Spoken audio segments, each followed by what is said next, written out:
Wrestling Alliance, where we keep real wrestling alive. So let's go ahead and just continue with some of the things we were doing. So we've kind of shifted from Farmer Burns to Frank Gotch. So just so you guys know, Farmer Burns came first, right? So he was the heavyweight champion of catch wrestling, especially for the United States, and then they met, right? So Farmer Burns actually had a match with Frank Gotch. So the way the story goes is that uh, Farmer Burns was touring, right? So he was a very popular wrestler, and he was touring, and he was basically taking on all comers. And I believe the way the match was set up in this case, Farmer Burns went to Fort Dodge. So this is in Iowa. And so for these of you guys who might not be familiar with Iowa, Fort Dodge in particular happens to be just south of Humboldt, Iowa, where Frank Gotch lived. And so it was a few miles south, but basically there was an event where uh, where Farmer Burns was basically challenging people, and if you could last without getting pinned for over 10 minutes, and then you can win. And I believe what happened is that because I was so close to where Frank Gotch lived, Frank had to go down there and try to meet Burns, and he actually participated in the challenge. And what happened is that I believe he was able to not get pinned, or at least last and show his strength against Farmer Burns, even though Farmer Burns was basically, and we'll talk about it in the lesson today, because Frank Gotch kind of mentions this kind of situation where Frank, I think, would have been a little bit bigger than Burns. Burns was a little bit kind of scrawny looking, more what you say like wiry or whatever, and Gotch was a little bit like thicker. Definitely not like a heavyweight that we see today, where it's just like in pro wrestling or something like that, or even in MMA or something like that, where you have like a heavyweight being like really massive. No, like Gotch was much smaller than what you would see today in the heavyweight division. Right. So anyway, that's like Burns was really impressed with at least kind of like the natural strength of Gotch, right? So um, they agreed to train after, right? So then that's when, and I think this is something that is not necessarily in the book that we're gonna talk about, but this is something that I think we have to kind of mention. So Frank, after having trained with Burns, that's when he said he learned what he called the code of catch wrestling, right? So the way things are done, and in catch wrestling, in this style in particular, right? So you don't you don't kind of separate these things. So I think right now, like yeah, even people comment on here all the time, like grappling is grappling. Well, yes and no, right? So there's still different styles, right? You wouldn't necessarily call sumo wrestling the same as Brazilian jiu-jitsu or something like that, right? So um, there are many, and you see like how I've been putting out sumo wrestling videos where we can kind of see uh, like there's different goals for sumo wrestling, right? Basically, you want to get someone out of the ring or get them onto the ground or get them to touch the ground with anything besides their feet, right? And but I kind of show you how you can kind of start with maybe a sumo takedown and follow up in a catch wrestling way. So that's usually what I try to show in the videos when we talk about sumo wrestling. So you can see, so like there's differences, right? And so then catch wrestling being its own style, it is so much its own style that Frank Gotch said that there is a code of catch wrestling, right? That he learned after having trained with Farmer Burns. And so, also give you a little bit more information about that, because there's a famous quote from Frank Gotch where he says, um, he mentions that he entered a grappling competition and he won by choking somebody. And the quote says that to win by chokes was like it's like nothing like impressive, or it's like it's kind of somewhat shameful. And it wasn't until he learned from Burns that he learned the code of catch wrestling. So that's kind of how it goes in a nutshell. I don't have that exact couple sentences memorized, but that's basically the way it is, or the way it went, right? So without further ado, let's go ahead and go to the lesson here. So this is the book, right, they were talking about. So wrestling, right, by Frank Gotch, the world's champion, right? So and I want to go over a specific chapter, and it's called The Science of Wrestling. And so I want to give you some of the cool points or cool perspective from Frank. All right, so this is I'll show you the. So here's the book. All right, that's not Frank. That's not that. That oh yeah, that's Dan McLeod.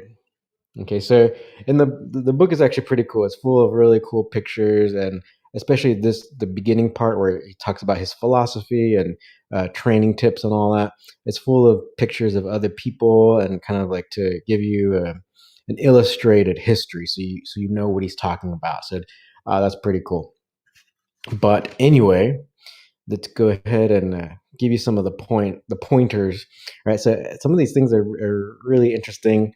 Um, so one is let's go ahead and get started with it, right? So he talks about people nowadays, which is I think this is really kind of funny because he's talking about people nowadays, meaning in his time, which is the early 1900s. Um, and he's talking about like people nowadays at that time were kind of like say like a little bit more soft, right? Than he's talking about the ancient people, ancient grapplers. Um, so that was pretty funny. Let me try to find a direct quote here. Um, well, he starts off, I guess, with talking about the attire, right? Um, and so he says nowadays modern wrestlers wear tights on their lower limbs, um, at least in catch wrestling. And then he kind of mentions a few different styles, like the oil wrestling, how they wear the shorts and stuff like that. Um, but let me see. I want to kind of show you the quote. Oh, okay. So, so going back to the original point, he writes here again, brutality is sternly repressed today. Practically any hold or method of, of procedure was allowed in the days of old. Men might strangle, gouge, or snap the limbs of an adversary, provided they had an opportunity of doing so. But in a modern match, the stranglehold is not allowed as a rule. Neither is the full Nelson. Right. So, and then he says, even some referees refuse to allow the arm across the mouth hold.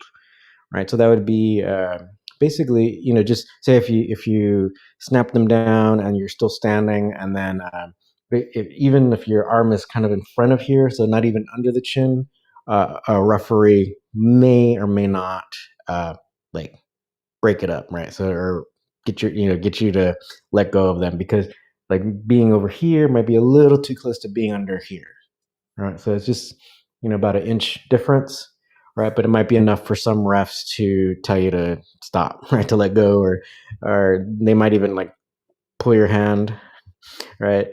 Um, okay, so um, men are competing today who were before the public 20 years ago, and men may retain near a very oh yeah this is okay. So this is the other thing that he kind of quickly shifts. um so he says like no matter what may be said, there is absolutely no brutality attached to modern wrestling. which I think is pretty funny because what people today often say is that catch wrestling is so brutal, right? So especially someone who comes from a modern grappling background, right? So modern like no gi or even gi jujitsu, they talk about how like just how they might talk about like their kind of grind or whatever, but then they also mention and even some famous no gi jujitsu practitioners are on video talking about how much they hate doing amateur wrestling practice because it's just so much more difficult, right? And so then, like, I think if anybody who's been watching my videos, or at least these kind of live streams, they would know that what they do in amateur wrestling is still, I guess, that would be considered um, softer than what was done in Frank Gotch's time and in Catch as Catch Can rules, right? Where he also had some even more painful pain compliance moves, or all these submission holds that are built in, right? Right. So so that's what so that was that first point. So then the next point is also he talks about age again, where he says a man may remain very near the head of his profession until he reaches 50 years of age. Then he mentions a couple people, um, that one guy, Jack Karkik, for instance, is 42, a top level wrestler. He mentions a few other guys like Tom Jenkins is 32. Um, he says there are those guys, and it can't be denied that a wrestler, has reached his prime at 40. Right? The fact still remains that skill and experience go far to balance the handicap in the matter of years. Right? So um, he mentions it, or he goes a little bit more into detail in another part of the book where he explains what he thinks of, or what he explains what he means about that age of 40 years old. So it's not necessarily like speed or whatever like that. He talks about the here in particular, the skill and experience go far to balance a handicap in the matter of years, right? So then the older person, um, especially if they had been training, so not if like if you're already 40 and then you just start training, you're not automatically going to be an expert, but the person who has been training regularly by the time they're 40, they have that balance of like say like the technique and the strategy, right? So if they what they might lack in speed, right? If that's the case, they will more than make up with that whole ingenuity, the whole mind processing of like countering or knowing the counter to the counter, right? Or knowing all these kinds of moves that could nullify any advantage that youth could bring to another wrestler. So that's what Gotch is talking about, and he kind of he expands on it in another section of the book, right? So that's another point. There's another thing you kind of take into consideration. In this next section, he talks about a few of the other popular styles and how just their little differences. So let's go ahead and skip that. He just talks about like stylistic differences, but so like how I mentioned at the beginning of this live stream is that um, again, catch wrestling is his own style, and then Frank he kind of goes over like these different styles and how they are different, especially the different popular styles of the day. So people have to remember that it wasn't only catch wrestling, even though catch wrestling was the main professional style or the most popular professional style. There were all these other kinds of styles, and he mentions Cumberland and Westmoreland, Collar and Elbow, a few other, some of the jacket wrestling, Greco-Roman, and all that. So he just mentions briefly the different styles, right? But he says, catch as catch can, however, is without a doubt the favorite style at the present time. And despite the fact that some groundwork is absolutely unavoidable, every bout is bright and interesting from beginning to end. Very interesting. Like I agree with him. Right? I feel the same way. Um, um, so let's go ahead and just let him continue because I'm feeling it. I'm here for this, right?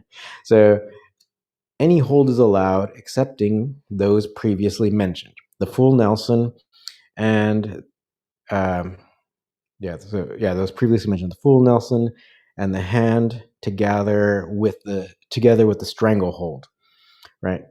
And hammerlock where amateurs are concerned. So this is pretty interesting here. So like the amateurs uh, were not allowed to do hammerlocks. So just for your information, right? So it's kind of cool to have it mentioned here, so you guys get some better perspective of that time period and also kind of like how they did amateur matches. A good wrestler is supple and light as a ballet dancer, and there is a little advantage to be gained in going to the mat and allowing an opponent to work above you, right? So you want to try to end up on top. You want to be trying to ride the person. You want to punish them, right? Whoever's on the bottom, you want to punish them, right? But let me see. He's going to get to the point where I kind of brought up a little bit closer to the beginning, where how I mentioned the difference in size. Oh yeah, so yeah, it's in a couple sentences, but um, he has a really cool sentence right here in the middle. He says, celerity of movement is the life and soul of catch as catch can. A quick twist, and the expert has a grip on his man that he cannot escape from. And then he talks about what I mentioned earlier, the size thing, right? The story of David and Goliath may be repeated. A little fellow, a born wrestler, will be a bigger but clumsier man every time. The English wrestlers are, as a rule, found at their best in the ranks of the 12 stone and 13 stone men. Unfortunately, I probably should look it up, right? Like how much weight that would be. So for those of you guys who know the stone measurement, I think that's like I don't know. I don't want to guess. I thought it was like in the teens or 20 pounds per stone or something like that. But anyway, like traditionally, a lot of the British wrestlers were like around 5'6", um, not very heavy, and they were able to beat a lot of people bigger than them, bigger than themselves. Also, one of the things is so like the guy who beat Farmer Burns, right? Tom Connors, like um, again, not the biggest British man, but a hell of a wrestler, right? So that's one of the reasons why Frank Gotch mentions this whole thing about the skill. So we talk about age not necessarily being a problem or like a handicap, but the skill will make up for any kind of handicap. So then he talks about then even if you think size is a like something to take into consideration, uh, well, like he says, like the David and Goliath story, where it's like the small against the large, may be repeated and has been repeated time and again. And we'll give the quote here. It's like um, a little fellow, a born wrestler, will beat a bigger but clumsier man every time. Right.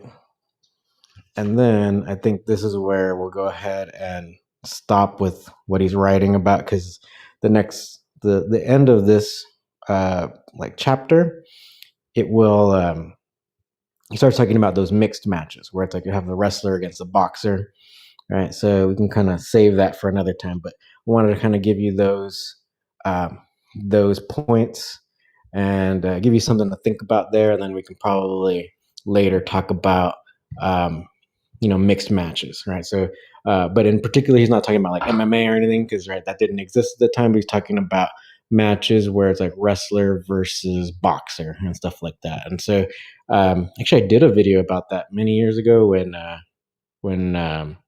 Conor McGregor had that match against Mayweather, because that would be more illustrative of what Frank says about that. So maybe if you guys want to look that up, you can. Maybe we'll talk about it next week or something. But I just wanted to show you about these points about catch wrestling in particular from Frank Gotch.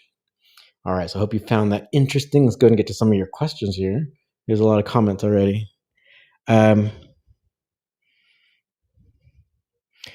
From King's Sagas, who's the best catch wrestler right now?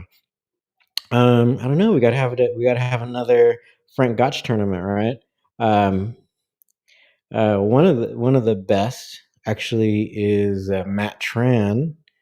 We also have some pretty good guys here in LA. But yeah, we got to have a tournament.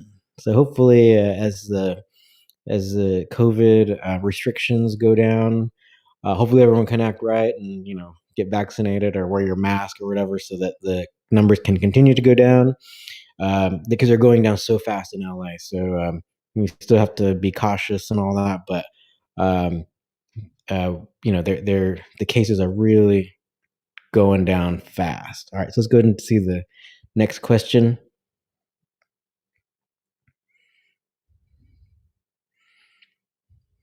Let me see. So from Adriano Ramos, let me see. Is bodybuilding good for catch wrestling? Yeah, strength and conditioning is part of it. So bodybuilding in particular, if you are isolating muscles and stuff like that, where you're just doing curls or something like that, it might not be so um, helpful. But doing like multi joint movements, so it's stuff like bench press, row in particular, because like in wrestling, you're grabbing someone and you're trying to pull them to you, right? So you're trying to grab the head and pull them to you to manipulate a body. Those types of things, those multi joint movements are very important, right? And they also help strengthen your joints. So, like pushing up, right? So, like the shoulder press, lat pull down in particular, you don't realize it, where it's like, say, in the gym, you'll be sitting down and then you'll be grabbing something above you and pulling it down.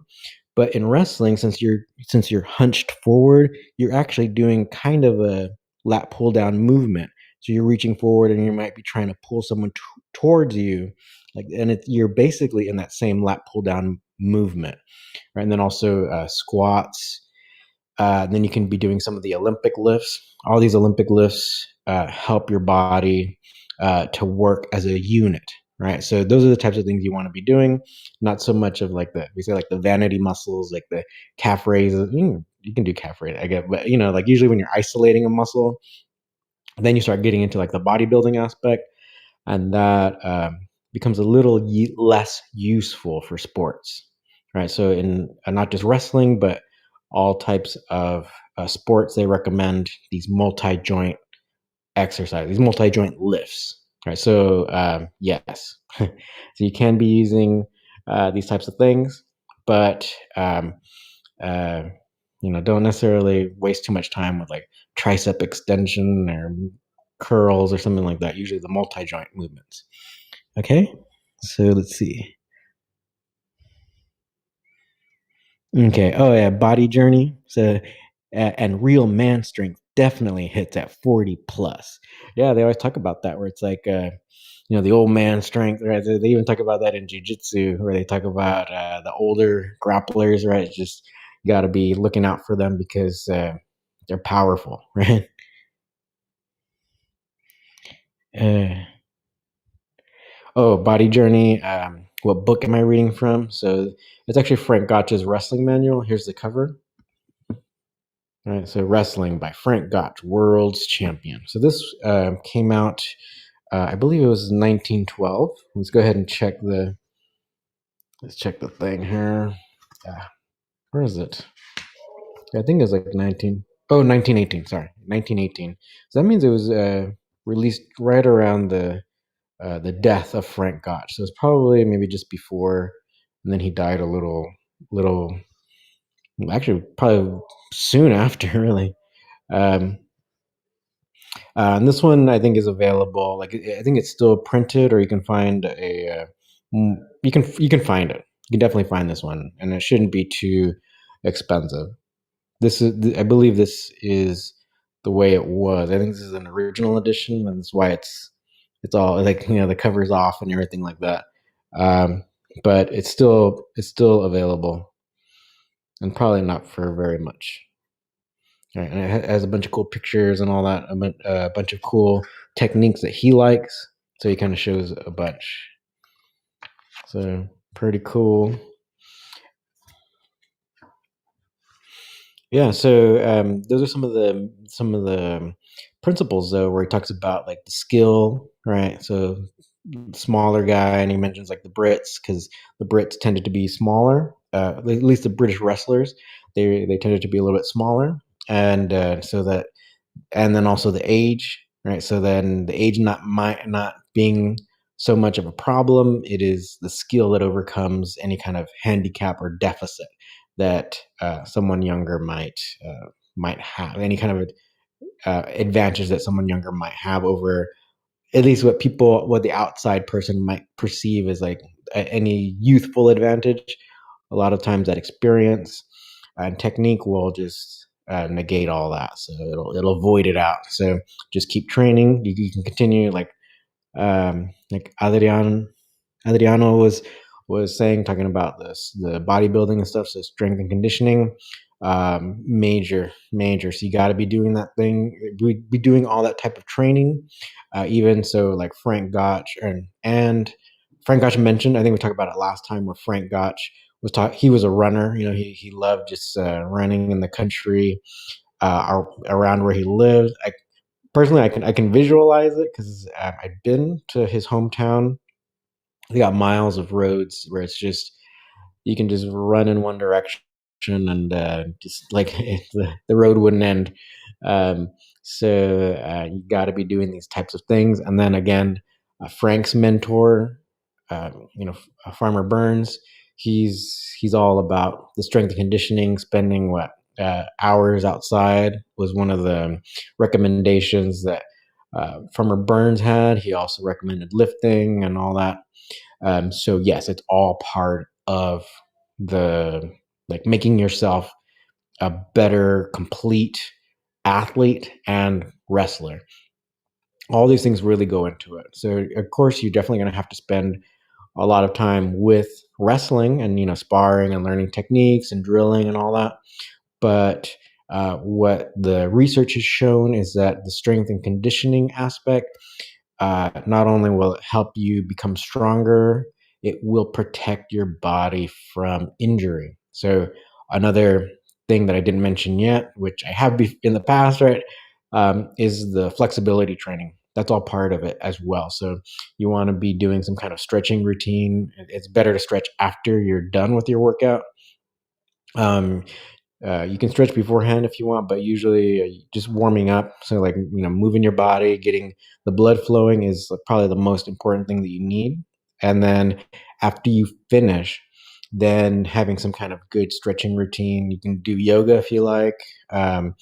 Any kind of stretching routine after your workout is going to really help prevent injury. So that will keep you, like how Frank Gotch mentioned in his book, even wrestling into like at a high level into your 50s. So um, you can do it, right? So let's try to keep that whole notion alive, because it's kind of funny that you see nowadays some of the commentators they really even start talking about someone being done when they're like 30 or something like that. But with a lot of the research, we even stuff from the it's called the NSCA, or the National Strength and Conditioning Association. They show like they basically do a lot of the research that we use for our Olympic athletes and stuff like that. So they show the benefits of all these things, of all these different training modalities and stuff like that. So age seems to not be the main. Age is nothing but a number, right? And a lot of times our belief in that is what really determines our health, right? So if we think we're old, and research has shown that if we think we're old and decrepit, then our immune system won't function as well. Like our body will kind of go along with our mind, right? So like if we're feeling like, oh, I'm over the hill or whatever, like I'm too old for whatever, your body's like, all right, let's start. Let's call this like let's start shutting down, right, and not repairing things optimally. So just like Farmer Burns often said, if you guys have seen some of the older live streams where I talk about his lessons, like he's talking about, and he calls it optimism, right? And he talks about doctors, right? Really, the optimistic doctor really helping patients to get better, right? So he kind of imparts his optimism to the patient, and then that that and actually has been quantified, right? So like the whole belief in the efficacy of any type of medical treatment, it equates to about 20% of every type of treatment, regardless of what it is, whether it's you're taking some pill or if it's some kind of a manual modality where maybe whatever, like physical therapy or acupuncture or something like that. 20% of any type of treatment is what we call placebo, right? So that means is like how comfortable you feel, how well, like the bedside manner of the doctor, um, the your faith in like the pill or the surgery or whatever, that accounts to about 20% of the positive outcome, right? So with regards to age, if you're thinking like, oh, I'm old, I can't do this, and whatever, then your body will agree with you, and it'll say, okay, let's not do this. Let's get you ready for death, right? Or let's get you ready for the old folks home or whatever. Like so. And other research with regards to longevity is like people who live in societies that where most of the population live older, like beyond 80 or close to 100 years of age, or even beyond 100 years of age. These societies, they don't believe that they're over the hill or too old, right? So then that's another reason why we have the research showing where it's like if you believe you can't do something, then you can't. Your bodies will be like, all right, whatever, you're the boss, right? So and so then going back to athletes in particular, so this was some research when I was back when I was a trainer at UCLA that came out where they talked about the only difference between an athlete and the average person is the mentality, right? So it is the belief that you can reach your goal. That's really the only difference. So they found that, like, say, someone who wants to run faster, if they think like, "Oh, I can never get there. I'm never gonna," whatever, they have all these excuses. That is the mentality of the layperson or the average person, right? But then the person who's like, well, I'm gonna work hard, I'm gonna be disciplined, and I'm gonna train myself to run faster or to lift heavier or whatever. That is the mentality of the athlete. So that is really the only difference. So um, people who might have this kind of separation right in their mind really just know a lot of times it is kind of like it goes back down to that the whole mindset thing, where like if you think you can't, then your body's like, all right, we can't, then let's just forget about it. And so uh, going back to the physiology aspect, so say like if you're lifting weights, so say like if say just to make it simple, like if I'm doing bicep curls all the time, right? And so then my bicep muscle gets really big. If I stop doing that, the bicep curls, our brains, like if I stop after and like 4 days pass, then my brain's like, all right, he's not serious anymore. He's not doing this anymore. Let's start breaking this muscle down.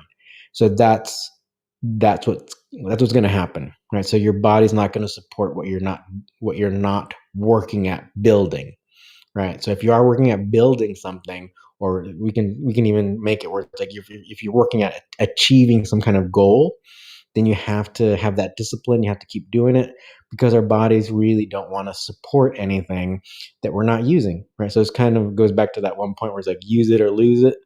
You got to be using that body. You got to be stretching it, or otherwise you're going to lose flexibility. Even our tendons will shorten. Um, so it's going to be harder to regain that flexibility later. So you got to be doing the strength and conditioning. You got to be doing the flexibility stuff. You got to be doing the drilling of your wrestling techniques. You got to be sparring. So kind of a lot goes into it. But I mean, just do it because it makes you feel better. It increases your quality of life. Improves your health outcomes. The functioning of your immune system and all that. So just make it your lifestyle. Really, like you don't have to be doing wrestling or whatever, but if you can be doing the say like if you are just a fan of whatever sport, still be doing these types of lifting weights, cardio, flexibility training, because it'll just make your life better, right? So less injuries and all that, especially as you age. Okay, all right. So I think this should be good. All right. Hello, Blanche Ramirez.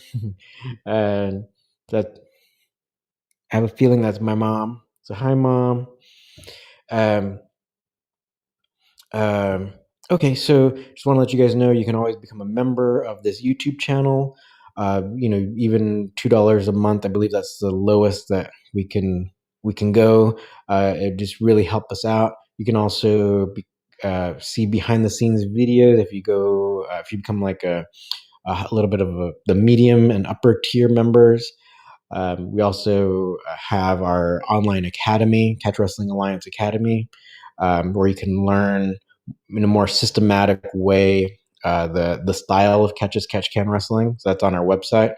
Just want to let you guys know about all those things, and if keep asking questions, put them in the comment box below, and keep real wrestling alive. We'll see you next time.